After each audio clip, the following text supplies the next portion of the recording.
Welcome back. Giants week number 11 preview versus the Detroit Lions. The Giants come in at 7-2. The Lions come in at 3-6, having won 2 in a row. The Giants are pretty hot as well. They've won 5 of their last 6 games. And the Giants right now, from where I'm looking, are 3-point favorites. The game has a 45-point over-under. Should be a fun game in my opinion, so hopefully it is, and hopefully it ends in a Giants win. So we will do the usual. I will get into the injury reports. I will get into some of the key matchups and just make some predictions at the end. But hopefully you guys enjoyed the video. Leave in the comments your thoughts about this game, and let's get into it. For the injury report, we'll start with the Lions. Defensive lineman Josh Paschal, I believe he was a second-round pick out of Kentucky. He was a very athletic edge rusher, so I'm kind of happy the Giants don't have to deal with him. He's out for this game. Frank Ragnow, good center, limited practice on Friday after not practicing Wednesday or Thursday. Of course, that would be a big loss for them. Wide receiver Josh Reynolds, him and Jared Goff have a good connection. I don't think Reynolds has played the last couple weeks, so he might be out. He seems legitimately questionable. Safety, Deshaun Elliott, concussion. He was a pretty good player with the Ravens a couple years back. Linebacker Malcolm Rodriguez, a rookie. He's actually played a decent amount for them this year. Charles Harris is out. Not that it makes that much of a difference. He was a former first-round pick. And for the Giants, tight end Daniel Bellinger will be out. No surprise, but he was catching passes on the side in practice this week, so that's definitely a step in the right direction. Dexter Lawrence, back/resting, is questionable. Got 2 limited practices in on Thursday and Friday. I think he'll play. He should be fine. Dane Belton, questionable with a clavicle injury. I think he'll be fine. Kenny Golladay, hamstring, revenge game for Kenny Golladay. This would be a great time for him to score his first touchdown. I hope Kenny gets out there this week. It'd be great to see him play the Lions. Evan Neal, doubtful for this game with the same knee injury, but it seems like he is starting to trend in the right direction. He has been practicing at a limited basis pretty much the entire week. Wan'Dale Robinson, a limited practice on Friday. Brian Daboll seemed optimistic about him playing, so hopefully Wan'Dale is out there. Joshua Izuda, left guard with the neck injury, was a limited practice on Friday, and Daboll also seemed optimistic about Izuda getting out there on Sunday, so that's definitely good news. So we'll go over the Lions' stats here in 2022 as a team. Points for offensively, they're 9th in points total, 6th in yards. So that offense so far this year is putting up good numbers for the most part. They are 19th in passing attempts. They are 8th in passing yards, 8th in passing touchdowns. Running the ball, they're 10th in rushing yards, and they have the 4th most rushing touchdowns this year, thanks to Jamal Williams, the former Packer. They are 11th in yards per attempt as a team, 4.8 yards per carry. So the Lions offense, they are legit. The thing they are bad at is turnovers. They're 21st in turnovers as an offense. That, of course, is not very good. But just about everywhere else, they are like top 10, top 15. So the Lions offense, while their record's not that great, their offense is no joke. The defense, though, it's more of a joke. 32nd in points allowed, 32nd in yards allowed. There's 32 teams in the NFL. Definitely not good. So they are 19th in forced turnovers. They are 27th in passing yards allowed, 26th in passing touchdowns allowed. They've given up the 31st most rushing yards. We played the Texans last week, who were last in that category. So back-to-back weeks here, just a great stretch here for Saquon of playing arguably the 2 worst run defenses in all of football, and they're 30th in rushing touchdowns allowed. They're 30th in yards per attempt to opposing rushing offenses. So, yeah, the Lions defense definitely not good at all, but that offense is definitely a bit scary. The Giants defense missing their best player in the secondary. I guess arguably, I know Adoree Jackson's been good this year, but not having Xavier McKinney for a game like this is definitely unfortunate. So the Giants cornerbacks have to step up in a matchup like this. The Lions do have some pretty good weapons. Yes, they traded TJ Hawkinson, but I still don't take the Lions' weapons lightly. That's an offense I'm still a bit afraid of. So speaking of matchups, we'll get to that right now. So Jared Goff this year, not having a great year, but not having a terrible year either. His stats on the season are 15 touchdowns to 7 interceptions, a 93 quarterback rating, and a basically 64% completion percentage. And he's been inconsistent this year. Jared Goff has had games this year where he has looked amazing, especially early on. He had a game where it was 256 passing yards, 4 touchdowns, no turnovers. He had a 4-touchdown game versus Seattle. But really, it's been a while since he's had a great game. But I guess he had 321 passing yards, 1 touchdown, no interceptions versus the Dolphins at home back on October 30th. But Jared Goff's also had some bad games. He definitely has had just a mixed bag this year, to say the least. Their wide receiver one is Amon-Ra St. Brown. He was injured a bit earlier in the season, but the first 2 weeks he got off to arguably the best start of any wide receiver this year. So Amon-Ra, in his second year, is definitely a great player. He's proven to be a very good, not just slot receiver, but just a really good receiver overall. Him and Jared Goff have a good connection. They have this other receiver, Tom Kennedy. I had never heard of him up until last week. He's undrafted in 2019. He did have a long catch versus the Bears, and that was the first time I ever heard of him. Khalif Raymond, listed as their slot receiver. The Giants once had Khalif Raymond. I don't think it was the best experience, but yeah, Khalif Raymond playing at MetLife once again. Their tight end now, I'm not going to pronounce his name right, and I don't feel like going back and looking for the pronunciation, but Shane Zylstra, Zylstra, I don't know. But yeah, they traded TJ Hawkinson, as I mentioned.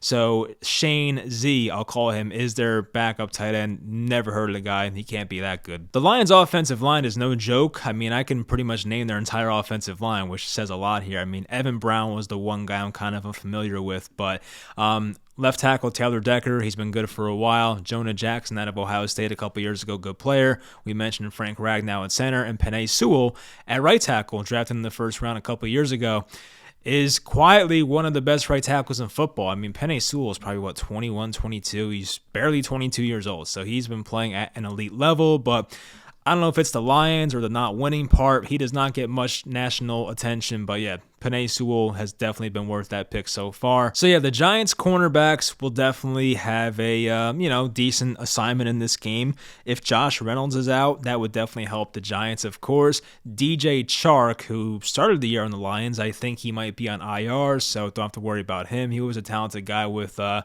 Jaguars a couple of years back. But yeah, we're going to see some, St. Brown versus everybody. He'll probably get some slot assignments versus Darnay Holmes. He'll get some Moreau. He'll get some Adoree Jackson. But my concern really is this Lions run game. They have a good run game with Jamal Williams, who has 9 rushing touchdowns this year, and DeAndre Swift, who was a second-round pick in 2020.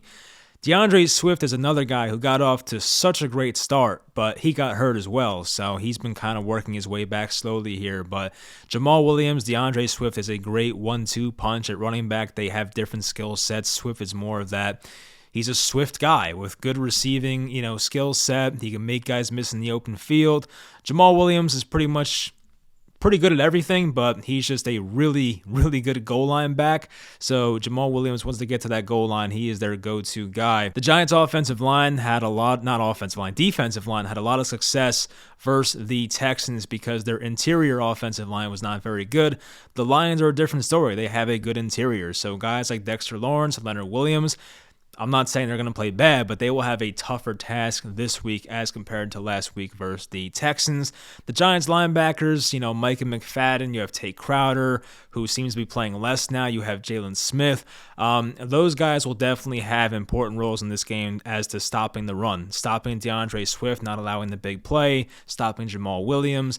Same thing with the safeties playing in the box. We saw Dane Belton last week had a couple of missed tackles that turned into big plays, and we can't have that once again. So the Lions offense, they probably will put up decent numbers in this game. The Giants defense, when you look at advanced numbers, has not been very good this year, but the Giants defense has been opportunistic, getting timely turnovers, being better in the red zone. The Giants defense will give up yards. We just allowed a bunch of yards to the Texans, and Davis Mills had over 300 yards passing, but the Giants get turnovers at the right times. We've seen recent examples. There was that, kind of a goal line, maybe 5-yard line fumble by ETN in the Jaguars game. There were two turnovers by the Texans last week, basically inside the Giants' 10-yard line. The fumble by Dameon Pierce, and there was the interception to Dane Belton from Davis Mills. So the Giants' defense has been getting turnovers at the right time. Hopefully they get 1 or 2 here in this game as well. If you flip it to the other side, the Giants offense versus this Lions defense, the guy on this Lions defense I worry about, outside of Aiden Hutchinson, of course, who's had a really good rookie year, but Jeffrey Okudah, a guy who was taken right before Andrew Thomas, our left tackle. So Okudah missed a lot of time with an Achilles injury. I think last year had a rough rookie year. So Okudah here in year 3 is kind of broken out. He's had a really nice year. So whether he's guarding Darius Slayton or, Kenny Galladay, if he plays, he's probably the one guy in the secondary you don't want to go after. Their other corner, Mike Hughes, former Chief, I feel like he's had a pretty average to below average career. Their slot corner, Will Harris, not much better himself, but their defensive line is probably the best part of this Lions defense. Second overall pick, Aiden Hutchinson, has made some really good plays this year. They have Julian Okwara, who's actually the younger brother of the former Giant Romeo Okwara. I think Romeo is still on the Lions, but I'm pretty sure he had another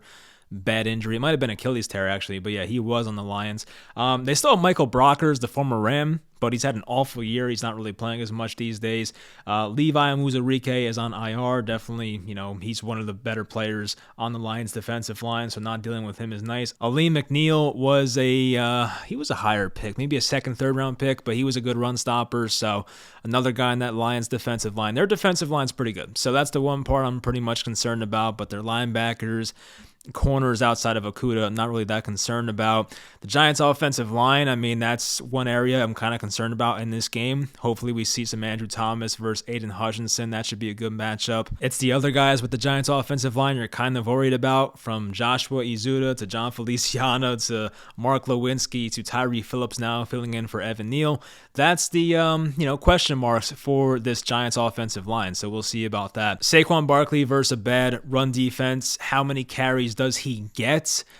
I think the Giants are going to try very hard to win this game. I think, if the Giants lose this game, you're looking at a potential, I don't want to say losing streak, but if they lose this game and then they lose on Thanksgiving and then they have more tough divisional games after that, you never know. So I think the Giants will pretty much try their hardest to win this game, obviously, and if that includes giving Saquon Barkley another high carry game, that might be the case. I know some fans have the idea of they're gonna quote unquote save Barkley for the Thanksgiving game coming up versus the Cowboys in 6 days, but I don't look at it the same way. I think if the game script goes the way it should, where the Giants are within one score or leading or tied or whatever, and the Giants are not down by a lot of points, Saquon Barkley should have 25-ish carries in this game. So it's not 35 like last week, but I think Saquon will get used a good amount in this game if he is productive on the ground, which he should be in a matchup like this.